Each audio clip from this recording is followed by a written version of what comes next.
ఎందుకు బాధపడుతున్నావు? నేను ఒక పత్రిక ఎడిటర్ని. నేను లేకపోతే పత్రిక ఆగిపోతుంది. మా బామ్మ బెంగ పెట్టుకుంటుంది. అసలు నన్ను ఎందుకు ఇక్కడ బంధించాడో కూడా చెప్పటం లేదు. నేను వెంటనే వెళ్ళిపోవాలి. మంగా, నాకు సహాయం చేస్తావా?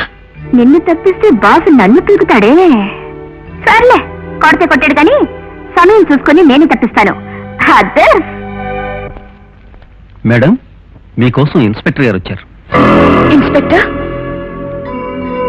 నా కోసమా? అవును మేడం. ఎందుకు? మీతో ఏదో అర్జెంటుగా మాట్లాడాలట. అర్జెంటా? ఆల్ రైట్, రమ్మను.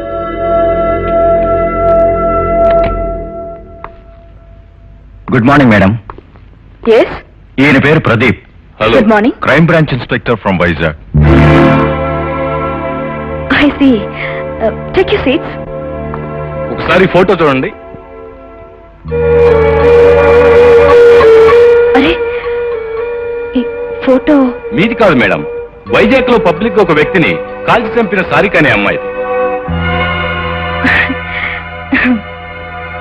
మనిషిని పోలిన మనుషులుంటారని కథల్లో చదివాను, సినిమాల్లో చూశాను. కానీ నిజంగానే నా అలాంటి అమ్మాయి. It's miracle. ఫోటో చూసి మొదట నేను ఆశ్చర్యపోయాను మేడం. హత్య చేసిన ఈ అమ్మాయి కొన్ని రోజుల క్రితం మీ ఊరు వచ్చిందని మాకు ఇన్ఫర్మేషన్ వచ్చింది. మీరు అచ్చం అలాగే ఉండటం ఆశ్చర్యంగా ఉంది.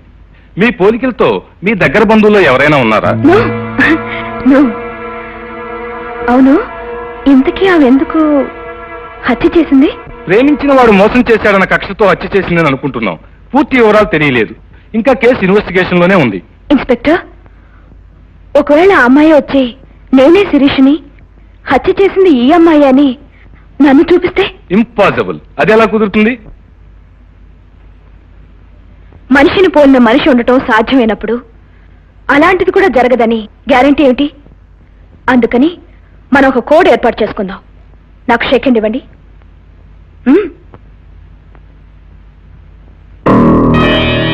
అర్థమైంది.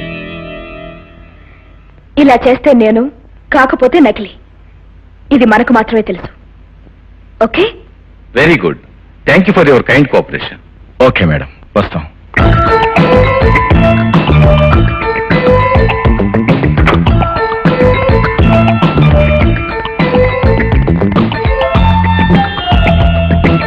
Hello, is it Ahobalarao? Don't worry baby. CBI వాళ్ళు వచ్చినా సిఐఏ వాళ్ళు వచ్చినా నీకేం భయం లేదు. విషయాలన్నీ నేను చూసుకుంటాను. నువ్వు నిశ్చింతగా ఉండు. Thank you very much.